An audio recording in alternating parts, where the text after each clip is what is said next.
Okay, time check exactly 3 p.m. Yan. So, magandang hapon mga sambayan ng magandang hapon din sa inyo mga kaibigan.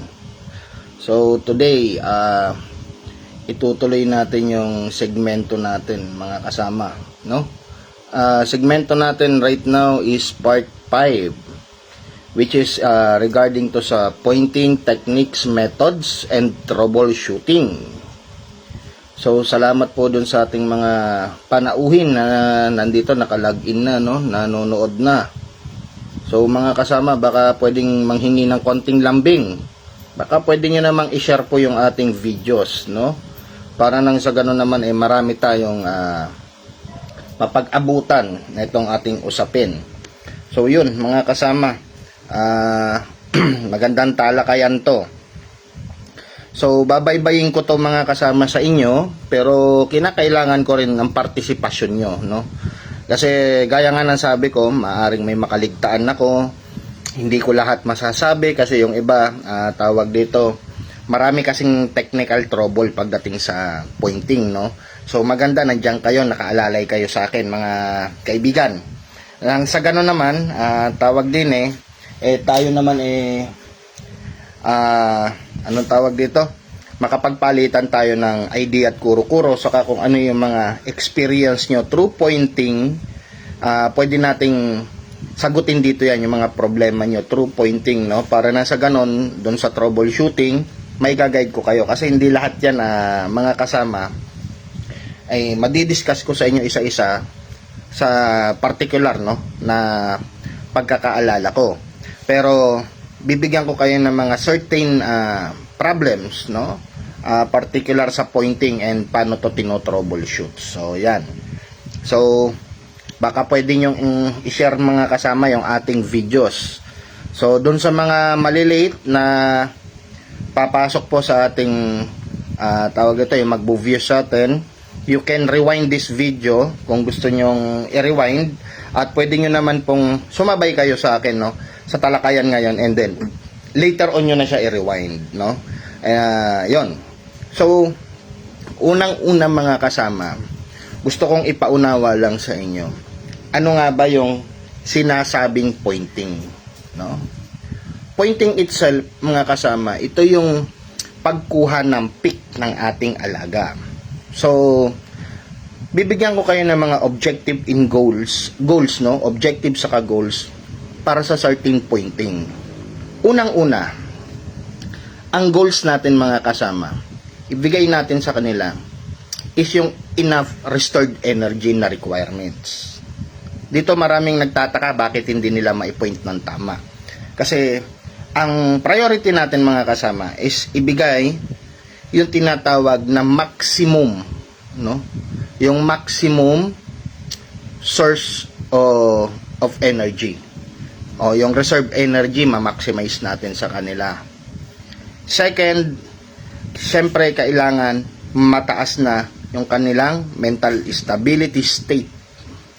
Pangalawa yon. Kaya nga pinagpapahinga sila during the last 5 days, during the last 3 days para ma-obtain natin yon. Pangatlo, seguridad ng malusog na pangangatawan, no? Gamit po yung mga natutunan natin o yung mga formulated supplements natin na binibigay sa kanila during conditions, no? Conditionings or precons, whatever it takes. So, kung ano yung tawag nyo doon. So, kailangan ma-secure natin sila na very healthy sila. Kasi, yun talaga yung susi.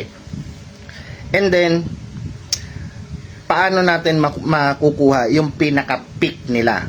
Ang target kasi natin is yung pang-apat. Proper moisture, no? Kailangan yun lang ang tatandaan natin. Huwag na nating intindihin yung dryness. Kasi ang dryness madaling hahabulin yan at any moment Ang importante ma-obtain natin o ma-maintain natin o makuha natin yung proper moisture, no? Kaya nga may alaga tayo during the keeping day, during the carbo loading. Sila na mismo yung nagpipili ng kinakain, hindi na nag-uubos, hindi ho masama yun kung walang nararamdaman ng ating alaga. Makapapatunayan nyo ho yun through droppings, no? Ma-observe nyo naman kung ano yung healthy droppings sa may problemang droppings. So, kung healthy ang droppings nila mga kasama at nagpipigil na silang kumain, ibig sabihin na, na maximum na nila yung tinatawag na source of energy, yung kanilang reserve energy pa rin, na maximize na nila. Lalo na kung hindi na ho nagiinom ng tubig. Huwag nyo nang pipilitin. Kusa sila ho na nagpipigil talaga. Pag na-maximize na nila yung kinakailangan po ng kanilang pangangatawan. Lalo't sila ay nasa mataas na mental state and conditions, sila na mismo talaga nagko-control. That is part of my experience, mga kasama. Pwedeng mali ako, pwedeng tama ako. Pero ang sinasabi ko ho sa inyo, this one is based on my theoretical experience. At the same time, mga kasama, hindi ko sinasabing kopyahin nyo, gayahin ninyo, pero sa akin kasing experience sa mga kasama, nandito yung magaan na way ko pagdating sa kinakailangan nating winning percentage. So, yun naman ang importante. So, sinishare ko sa inyo mga kasama is my technical knowledge about pointing, no? So, hindi ko sinasabi mga kasama na perfecto, ha? Ayokong sabihin perfecto. But this one, ito yung prepared ko para sa akin. So, yan yung mga guidelines na babaybayin natin. Okay? So, sabi ko nga, kailangan maibigay natin yung optimum, maximum source of energy nila, no? Yun ang number one. So, sa paanong paraan? Kaya ho tayo nagka-carbo loading. Gradually, slowly but surely. Sa akin kasi, ang keeping day ko, ang mental conditioning ko, plus keeping ko is 5 days. No? Doon, dandahan akong nagpapalit ng carbo load.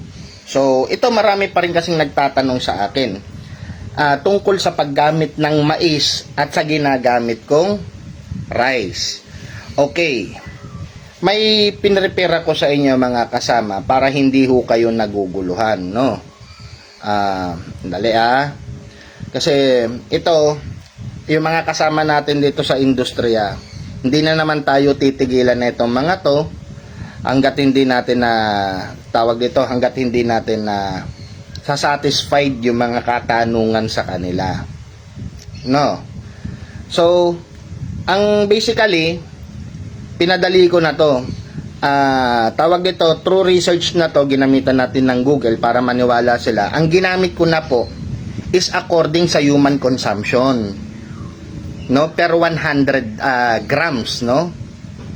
So, ito kasi yun mga kasama. So, kung gagamit tayo ng sinasabi nating tawag dito, mais, no? So, sa mais, hanapin natin muna. Ayan.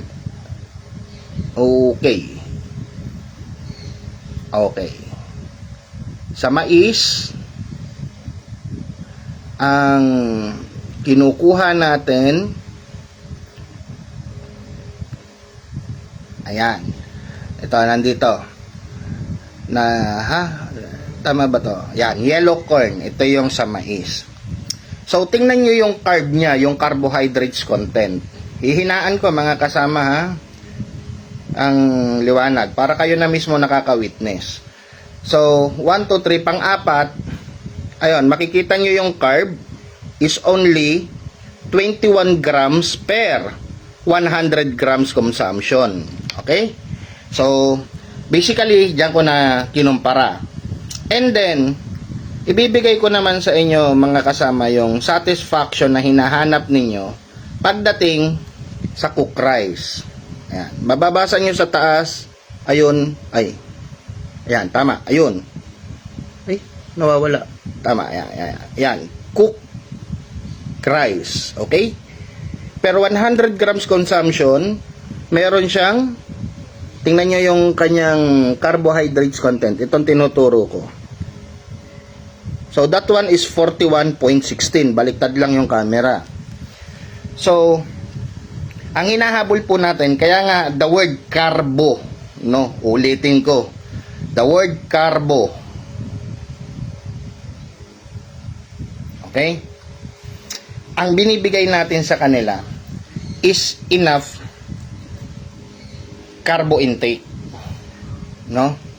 Enough carbo intake. So, kung gagamit ako ng mais at ang binibigay lang sa akin is only 28 grams o sabihin na nating dry matter, compute natin sa dry matter yan, equivalent lang yan ng 11 CP. No? Kung 28 siya, o sabihin na natin, taasan na natin, divide into 2. Kung 28 siya, may 14 CP siya. No? Doon yung calculations niya. So, sa cook rice, meron tayong almost 42. Divide into 2 na lang natin, meron tayong 22 CP. In dry matter. Kaya lang, syempre, gusto natin mabilis matunaw. Kaya doon tayo sa wet matter kasi binababad natin. So, wet matter ng mais is equivalent niya is around 16 to 18 CP. And then, cook rice, no? Pagkaluto pa lang, wet matter na yon kasi luto na yon eh. Basa na yon, may moisture na yon. According dun sa, pinakita ko rin sa inyo na content, no? Rice content. Available naman yan kay Google. Pwede nyo i-search. That one, umaabot siya ng 41.6 or almost 42. Depende pa sa rice. What if kung ginagamit nyo is kagaya ng ginagamit ko sa inyo, yung ginagamit ko, no? What if kung yun ang ginagamit nyo, yung high carb na rice, na brown rice, is umaabot ng 60 CP. So, may calculator tayo dyan. Meron tayong mga available na rin sa Google na mga different kinds of seeds and grains para makuha ninyo talaga scientifically kung ilan yung kanilang dry matter at wet matter crude protein. So, marami kasing nagtataas ng kilay. Kasi ang kanin daw ginawa sa tao. At ang feeds daw ginawa sa alaga natin. Paano yun? May munggo rin yun, may mais din yun, 'di ba? May soya din yun. Di ibig sabihin mali ang libro, no?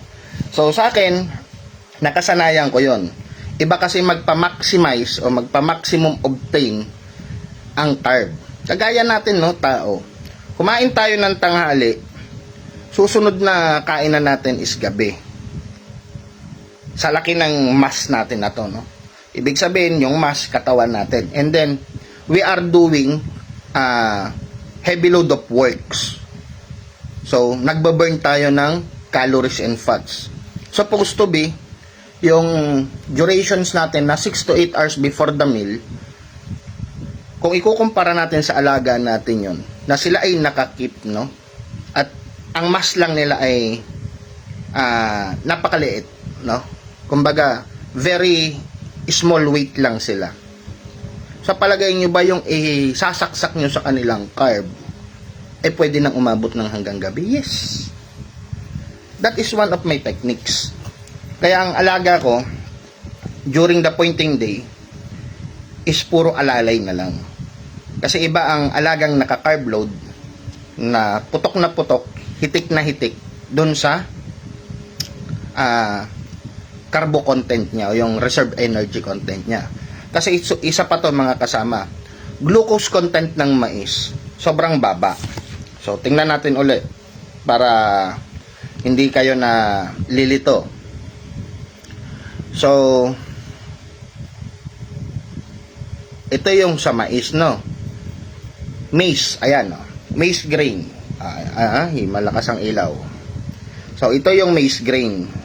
Ayan, mababasa nyo sa taas is maize. And then, kita nyo nga, dry matter crude protein pala, sorry. I am wrong. Dry matter is 1.6 crude protein lang pala ang mais, no? And then, ang kanyang glucose content is only 8.3. Ayan, nasa baba, 8.3, no? And then, ang sa rice, per 100 grams, is 4.5 grams of sugar. Napakataas na ito pag para sa ating alaga. Konti nga lang ang kailangan natin eh. So, it means, yung rice natin, nagbibigay na siya ng carb, kumakarga pa siya ng glucose. Alam naman natin, ang glucose sa ating alaga is convertible to energy. Kaya mapapansin nyo kapag ang ginagamit nyo pang carbo loading is rice, period of keeping na 3.5 days, mapapansin nyo, yung kalahating araw ng ika-4 pang 5, pigil na pigil ang kanilang pagkain. Pigil na rin ang kanilang pag-inom. Kasi the rice itself, nagbibigay na ng balanced water, sugar, and carbo. So, yun yung practice ko. So, yung gumagamit naman ng mais, hindi ko naman sinasabing mali yan. Ang sa akin lang, pinapaliwanag ko, doon sa mga nagtataas ng kilay, kung bakit ang lagi kong sinasabi is rice, no? Because of that conditional properties. At through the years, through my experience, nasubukan ko, pag yun ang ginagamit kong pangkarbo, never ako nagka-problema in times doon sa kanilang araw ng exam. So, napakabilis kong kunin ang kanilang peak. Kasi hindi ako nag-aalala na tawag dito, malipasan sila o yung magutuman sila. Kasi meron din akong gamit na mahiwagang mga pointing supplement. So, yun yung kombinasyon. Siyempre, mataas na yung carbs nila, yung energy nila, pero empty naman sila, no? Yun yung iniiwasan lang. Kasi once na nag-empty sila, huminto sa kilos yung kanilang internal organs, internal parts. Doon nagsisimulang tawag ito, tulog yung ating alaga. Tandaan nyo yon. Kahit sa tao mga kasama, subukan nyo, after nyo mag-meal ng dinner, wala na kayong ginagawa. Nakahiga na kayo, just watching TV, no? So, kumbaga, relax na yung katawan ninyo. And then, hanggang nanonood ka, hanggang 11 pas ng gabi o alas 12, papansin nyo, pag wala nang laman yung ating sikmura, at ikaw ay nakakip lang o yung nanonood ka lang, slowly but surely, aantukin tayo. Same din sa kanila yon. Kaya kailangan functional pa rin yung kanilang body parts, lalo't internal.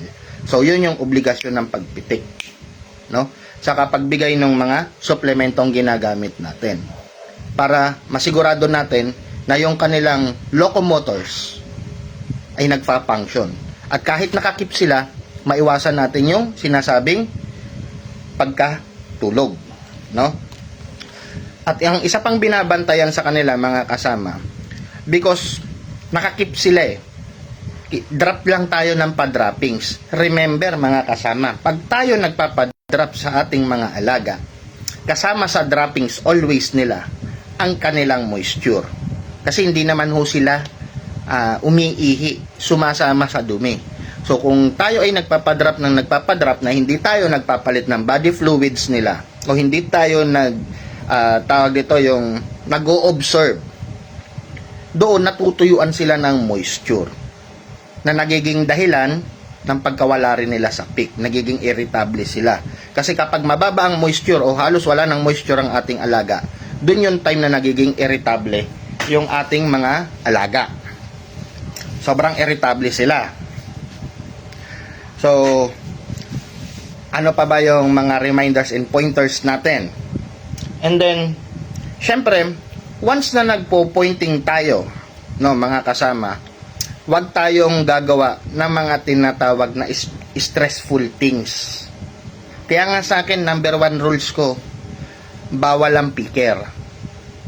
Kasi once na nakakita sila ng kauri nila, nagkakaroon sila ng blood loss. Alam nyo yun? Paano ko ba itatagalog yung blood loss? Yung parang tumataas yung intentions, tawag ito, yung kanilang intention to brawl, no? Yung kanilang blood loss, kumbaga sa mga cartoons, aura nila. And then from that, gumigising yung buong katawan nila. na tila nagpe-prepare ng ganito, ng ganyan, mapapansin nyo biglang nagsasading changes yung temperatures ng body nila. Tumataas yung temperature, umiinit. So pag yun, ang puntong napuntahan na natin, no? Nagkamali tayo sa ganon, ang hirap po pakalmahin na nila uli. Hanggat hindi ho nila na ilalabas yun. Kumbaga sa tao, yan yung tinatawag na adrenaline rush. Kaya nga po sa yung nagsasabi na merong suplemento available on market na pure ATP o yung adenosine triphosphate ay wala stick. Ako yahanga ho ako dyan. Kasi ang ATP po, never kaya ngang kopyahin ng chemical yan. Hindi kayang kopyahin ng chemical at hindi mo kayang i-extract yan. Because yung ATP, yung tinatawag na adrenaline triphosphate, that is pinuproduce ng isang body parts organ once na nandoon tayo sa tinatawag na rush immediate situation.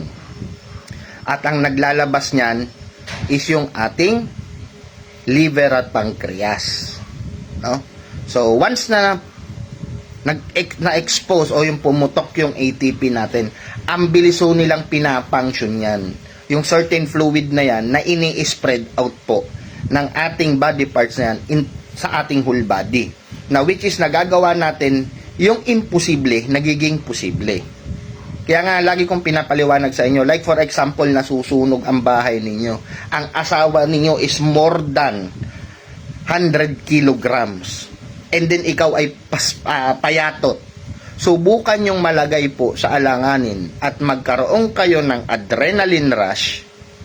Maniwala at maniwala kayo sa hindi.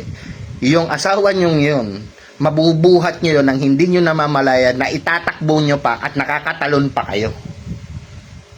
Yun yung sinasabing adrenaline rush na which is importante sa alagaan natin during the day of exam. Yun yung goal natin na kailangan silang kalmahin. Kaya sila kinakalma ng husto during the pointing hours nila para pag sila ay nag-blood loss, nasa ibabaw na sila ng entablado, pumutok yung blood loss nila, makikita mo yung certain performance nila during the training at actual nagta times 2 or 3. Kaya nga sabi ko sa inyo, kahit banban ng alaga mo, pag yan na ipointe at yan ay na-prepare ng tama sa ibabaw ng entablado, mag-iiba yan. Kaya meron nga nagsasabi, ito yung kasabihan na matatanda, meron tayong alaga na magaling pag may bakal. Pero pag walang bakal, walang silbi. Yun po yung pinupunto ko.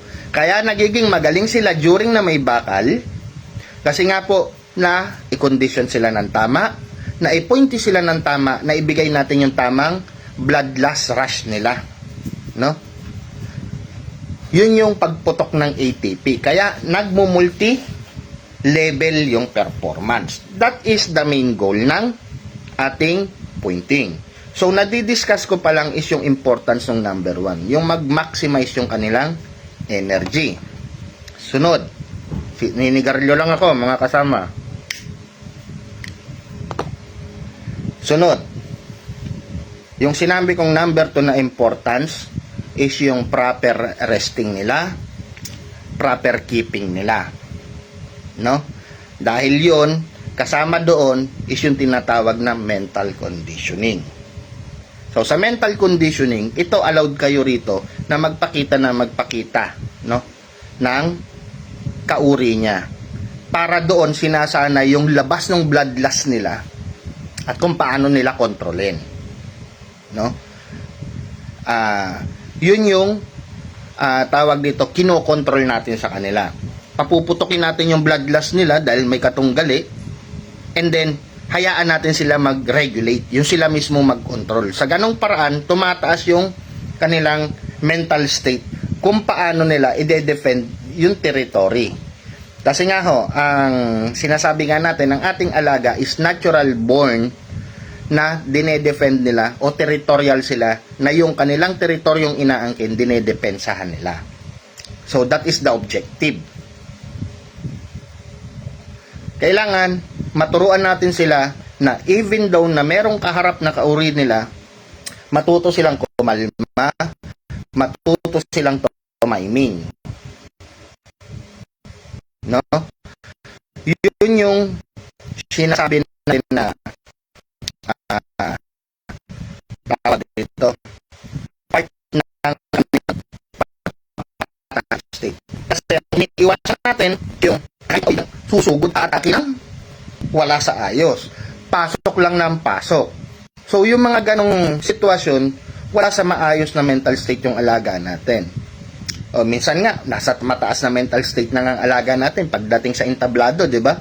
Naiisahan pa rin kasi meron talaga tayong mga alaga na makikita mo na dumidiskarte, nagpapapasok. Pag pinasok mo, bibiyabitin ka. Yun yung sinasabi kong matataas na talaga yung mental state. Lahat naman ng mga tumutungtong dyan sa entablado na yan, lahat yan nakahanda. So, patamaan na lang ng buenas yan. Saka lahat ng tumutungtong sa mabigatang laban, lahat yan may alam at may knowledge sa pagpupoint.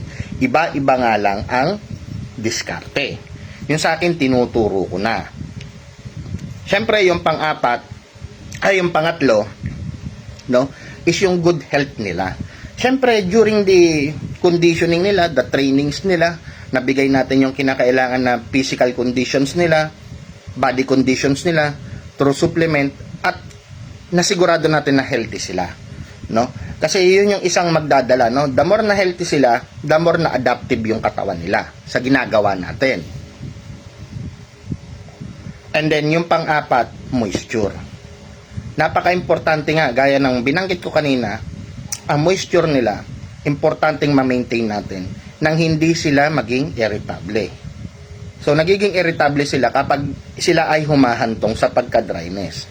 Kasi kada dropping natin, kada buga nila ng drop, kasama ang moisture nila. Kaya, kailan ba pinaka-safe magbigay ng rehydration formula? Para sa akin kasi mga kasama, once na nag-cycle na sila, no? Nag-dropping ako, nag-cycle na sila, nagbibigay na ako sa kanila ng 1 ml. Pang-regulate sa kanila. Kasi sigurado ko, part ng kanilang fluid moisture na ilabas na nila. No? Kasi sa cycle, basang-basa na yan. So, mababa na yung kanilang moisture level. So, hindi ko na kailangan antayin pa na tumikwas, yung gaya ng sinasabi ko before, no? Paano malalaman na dry? That is troubleshooting. Tumikwas na. Pero sa akin, iniiwas ko yun. Iniiwasan ko na antayin kung tumikwas pa yung kanilang balahibo, no? Sa akin, inoorasan ko. Once na nag-drop sila ng cycle, dahil ako nga, ang target ko is yung urates with cycle, no? Second to the last dropping. So, pag nag-cycle na sila, nagbaback up na ako ng rehydration. So, paano ba ang pagbigay nun? Kasi nga, pag cycle na sila, that one is 2 hours before yung kanilang limber time. So, doon ako, bumabakbak pa ng rehydration. 1 ml lang ang pinabibigay ko kasi nagbibigay pa ako ng huling drops ko ng glucose content, which is yung aking C-glucose formula. So, para masigurado ko na restored yung kanilang energy. So, yun mga kasama. Ngayon, ang dami nagtatanong, Sir, paano mo ginagawa yung ganong kakalmado, no? During your araw ng exam, sa pagpo-point. Sabi ko nga sa inyo, Sir, ang manok, ang alaga natin, during the keeping mental state, nagpo-pointing na tayo, nagka-carb load tayo, hanggat naaalalayan mo sila sa needs nila, kalmado yan. Huwag mo lang pababayaan po na huminto yung function. Yun yung sinasabi ko. Importante, functional yung buong sistema nila. Kasi pag yan huminto ang sistema nila, that the time na magkakaproblema tayo. Mawawala ho sila sa wisyo. At dito na tayo magkakanda, ikot-ikot. Ngayon, tatanungin na naman ako, Sir, paano pag uminit yung paa ng ganito, naging ganito? Sa simula't-simula pa lang ho, mga kasama, hindi nyo na sila nabigyan ng magandang preparasyon. Ngayon, Iba-iba rin kasi ang nagiging dulot nun. Unang-una, sobrang taas ng dose na ginagamit natin sa kanila na mga supplement. So, sabi ko nga sa inyo, iba ang dose ng pantao. Kung ginagamit nyo pa rin sa kanila, ito yung mga pagkakataon na ikaw ang kinokontrol ng suplemento mo. Kasi hindi mo alam kung kailan puputok kung kailan mag-e-effect yung binigay mo. Tsempuhan ang nangyayari. Dito maraming nasisira. Kung hindi nyo ino-observe yung ginagamit nyo, kung paano at ano yung effect. Minsan naman kasi mainit yung body temperature ng alaga nyo during pointing, pero kung obserbahan nyo, kalmado sila because dun sa mga ginagamit nyo supplement. Pero para sa akin kasi, ang sakto at maayos talaga na kondisyon at point ay dapat to ang temperatura ng katawan nila malamig, no? Kasi yun yung natural nila. Kahit mag-research kayo, sabi nga doon, the birds that are totally conditioned and highly pointed, the body temperature should be regulated into around 27 to 29 degree centigrade. Ganun kalamig, no? Parang normal lang.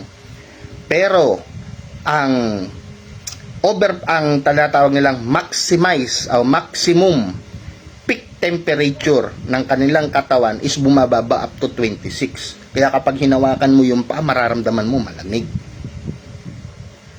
So, kaya nga ang tanong ko mga kasama, always, sa nakakapanood sa akin, yung mga pumupunta sa akin, nagpo-point ako, anong mahirap sa pagpo-point? As long as alam mo ang ginagawa mo. Ngayon, depende pa rin kasi yan sa pag-atake mo kung ano yung diskarte mo. Kasi nga, gaya ng sabi ko sa akin nga ho, malaki talaga ako magbawas, no? Minimum of 80, maximum of 120. Ganyan po kami magbawas. Ngayon, ito na naman, may magtatanong, sir, paano mo nakokontrol sila na hindi sila mapipiga na ganong kalaki yung binabawas mo? Because of my regimen. My pointing regimen. Wala naman akong tinago sa inyo mga kasama na Pag ako humahatak ng timbang, no? Sabi ko nga sa inyo, ako yung tipong humahatak na ng timbang, nagpapakain pa.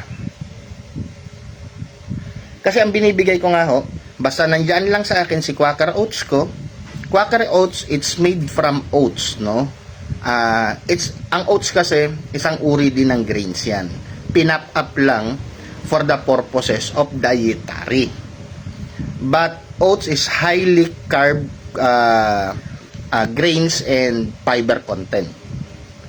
So, pag ako ay naghahabol ng timbang, it means mataas pa yung moisture ng alaga ko, pero ayoko naman silang magutuman, nagbibigay ako ng oats.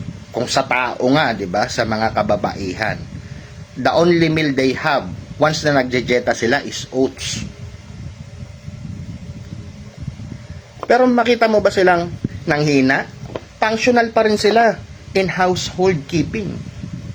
Malakas pa rin ang pangatawan nila even though they are beauty concern. Because of oats.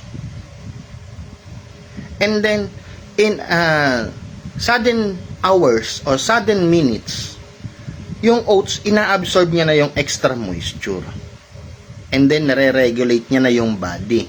That is the one of the best thing na ginagawa ng oats. Si oats, nare-regulate niya ng maayos ang body fluids.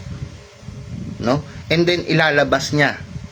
Mabilis niyang ilalabas kasi mabilis siyang i-dissolve. Kahit nga hindi niya ilabas mga kasama ma-absorb niya lang, makita mo, certain hour after 1 hour after yung feeding mo, timbangin mo, nawawala na agad sila ng 5 grams. So, ganun lang yun. So, ano pang alalay ko para hindi sila ma-dehydrate? Siyempre, pag ako nagbibigay ng Quaker, sinusundan ko kaagad ng C-glucose. In 3 drops of my supplement na gamit, may content po kasi rin yun na tinatawag na electrolytes. So, yung 3 drops ko na yun, nagbibigay na ako ng enough milligram, no, microgram content na requirements ng glucose for energy replacement ng alaga natin, plus meron na rin siyang pang-alalay for rehydration, no?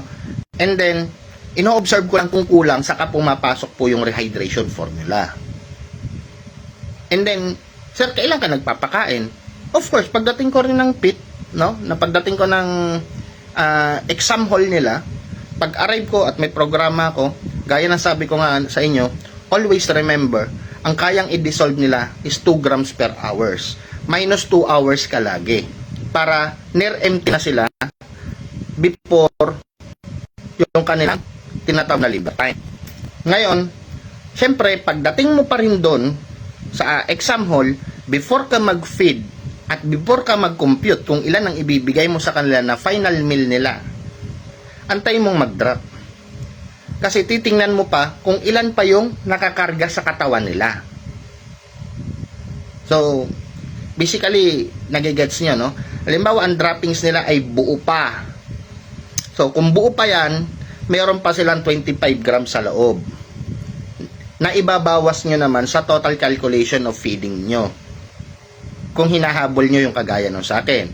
Kung sila ay nag-drop na ng medyo buo pero medyo basa, no, yung naghahalo, meron pa silang 20 grams.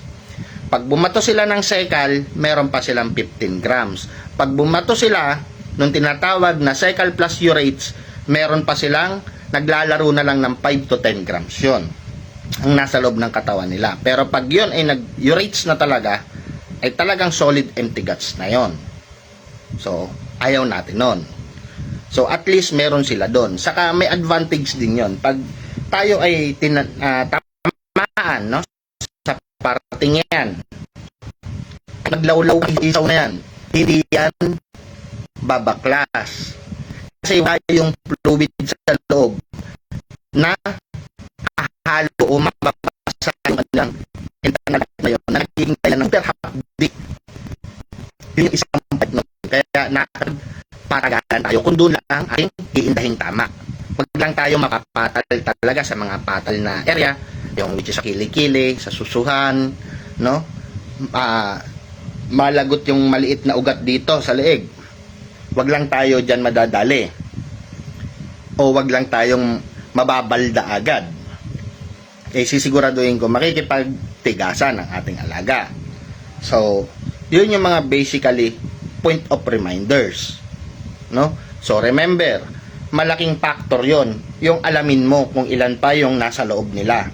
And then, saka ka mag-compute, no? Kung ilang gramo yung papakain mo sa kanila up to the hours nung kanilang exam para ma-point of view mo. Ngayon, kung ikaw naman ay early, no, may early exam ka, sabihin na natin alas 12 simula, meron kang 1 PM and then nabigay programa sa'yo ng 7, and then halimbawa exactly yung alaga natin ganito, pag dropping mo ngayon, alam mong 1 PM siya aakyat, no, kasi fight number, halimbawa number 2 ka, nag-drop siya ng buo na medyo basa. So, may 20 pa siya. And then, halimbawa, ang good weight mo is around 1935. Then, tumimbang siya ngayon, after the dropping niyang yon, so, alam natin may 20 grams pa siya sa loob, tumimbang siya ngayon, no, ng 1950. May 50 grams excess siya. May 15 grams excess siya. So, bad weight ka pa. 20 grams yung nasa loob niya. Paanong atake? Papakain pa ba ako? Yes, pero hindi na yung normal corn and pellets. Ang inaatake ko na ron, since may sobra siyang 5, no? 5 grams. At 7, 8, 9, 10, 11, 4 hours, no? 4 hours. Mga kasama. Dahil 11, 12, 1. Kailangan 11 cycle dropping na ako. Yun ang kukomputing ko. So, ang cycle ko is 10 grams accumulated. So, may 20 plus 10 minus ka. 2, 4, 6, 8. 8 grams. No. So, may 10. Hindi na talaga kubra. na magpatuktok ka. Anong atake ginagawa ko? Ayun, bibigyan ko na ho ng pang-alala yan ng Quaker Oats. Hahatak na ako, mapapagaan na ako. So, bigyan ko muna ng 2 grams. 7 eh. Ibababa ko ng 9. Doon ako pipitik ngayon ng 5 corn, 5 pellet. Kasi sigurado pabagsak na yon. Ang kailangan ko lang doon sa tag 5-5 na yon, mag-function yon sa galaw niya, sa loob. So, pagdating ng 11, dadrop ako, sinisigurado ko sekal yon. That is the way kung paano ka magkalkula. Ngayon, kung malaki ka magbawas, siguraduhin mo yung last day pointing mo, doon pa lang sa yarda mo, nag-o-observe ka na ng timbang nila. Doon pa lang, nagsisimula ka ng umariba ng pag-point. Hindi yung kung kailan ka darating doon, doon ka magpo-point. Tandaan nyo, mas madaling mag-adjust kaysa maghabol. Okay? So, yun yung mga basic reminder. Ngayon, sa troubleshooting, kasi ito mga kasama, noon, ito rin yung lagi kong tanong. Sir, paano ba mag-troubleshoot ng ganito? Paano ba mag-troubleshoot ng ganito? Pero since nakuha ko na yun, tamang formulations ko, from conditioning supplements to pointing regimens, hindi ko na kinailangan pong ng problema ng troubleshoots na yan. Kasi nga, nagagawa ko ng tama.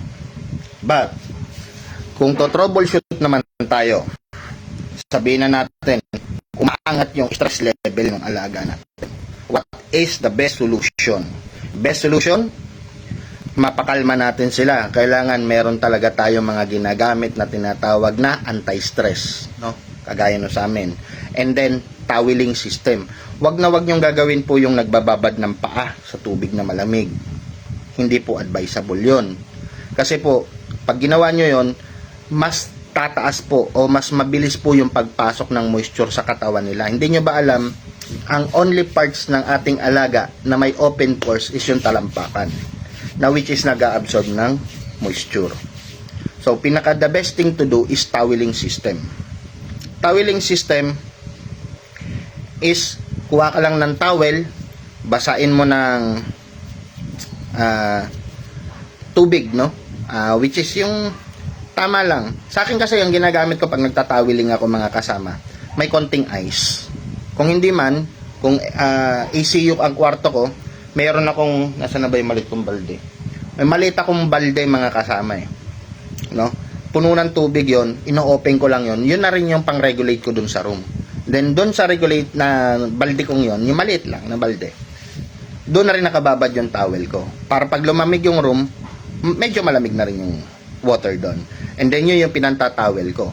So makikita nyo, tinatawel ko lang paa muna, no? Hihilamusan ko yung paa, no? So medyo dadampian natin yan, paa. And then, hugas ka uli ng towel, sunod dadampian mo naman yung kanilang puwetan. So mga 5 to 10 seconds lang, idampi mo lang na ganon.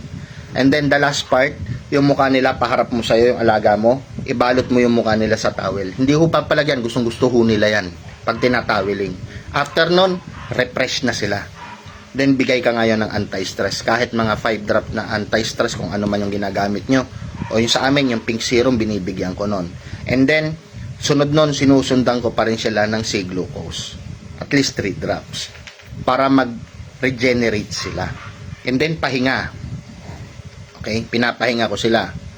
Ngayon, dahil ako nga yung tipong tao na ayoko na na-stress ang alaga ko. Pag nakalkula ko na yung feeding time ko, halimbawa, meron isa akong alaga na aakyat siya sa entablado, tansya ko mga alas 6 ng gabi. 7, nag-compute na ako. Nabigyan ko na siya ng final meal niya na alam ko hanggang alas 4 na magsicycle siya. Paano yung system ako ng dropping? Every 2 hours pa rin ba? Hindi po. Naglilip hour na ako. Ayoko silang istorbohin ng istorbohin. So, lilip ako ng isa, after na naman nun, 4 hours, saka ako magdadrop sa kanila para i-check sila. And then, sisilipin ko yung folding niya. Kung may drop siya sa loob, lilinisin. Then, lilinisin sila. So, ayoko may stress. Ganun ako. Ayoko silang na-stress. Kasi unang-unang mga kasama, sabi ko nga, kayo ang mamimili ng inyong mga gagamitin na supposed to be, kayo dapat ang kumokontrol, hindi kayo ang kinokontrol. Gaya sa akin ho, kaya ho may mga gamit ho ako, di ba, na regimento. Ngayon, 2 hours before, kailangan ko na siyang gisingin. Nagbibigay ako ng isang MD ko, yung maximum drive ko. So, several minutes, pagputok ho nun, kasi half dose lang, dalawa kasi laman nun, half dose lang muna. Pagputok nun, magre-regulate katawan nila, magigising na yan. Kaya pagdating ng limber, pagbaba ko, gising na yan, kalmadong-kalmado na yan, ang lalaki na ng itim ng mata niyan. And then, pag nilimber sila, susundan ko ng isa. Yun yung pang full dose. Pag yun na-absorb na nila, within 10 to 15 minutes, absorb na ng katawan nila yon. Nandun na yung talagang hulas na yan. Wag mong pakikitaan na yan na muna ng any picker. Kasi, sabi ko nga, yung nakaranas niyan, yung hahawak sa akin para igagaf, hindi na humapigilan kapag may mga katabi. Palag na ng palag. Parang tila gustong talunin na. Ganun na yung nagiging aura nila. What more, nasundutan pa natin ng activator na blue serum. No? Enhancer lalo yun. Di lalo nang putok na sila. So, yun yung kahalagahan na ikaw yung dumidikta. Hindi stress alaga mo, hindi ka rin pagal. Alam mo kung kailan. Basically, ang tawag dyan is pagta-timing. Kaya nga nakikita nyo, meron akong dinidikit lagi sa pader na recording. That is part ng pagre-record ko. Kung kailan ako magta-timing. Kailan ko sila gigisingin, kailan ko sila papuputokin. Ganon yung ginagawa ko. Kasi napaka-importante nun. Kaya nga sabi ko nga sa inyo mga kasama, pag nakuha nyo itong mga sinasabi ko sa inyo, never to be experience sa magkakaproblema ka on point. Malamang ang magiging problema nyo dito is timbang. So, bibigyan ko kayo ng special session regarding naman dyan sa pag-regulate ng timbang.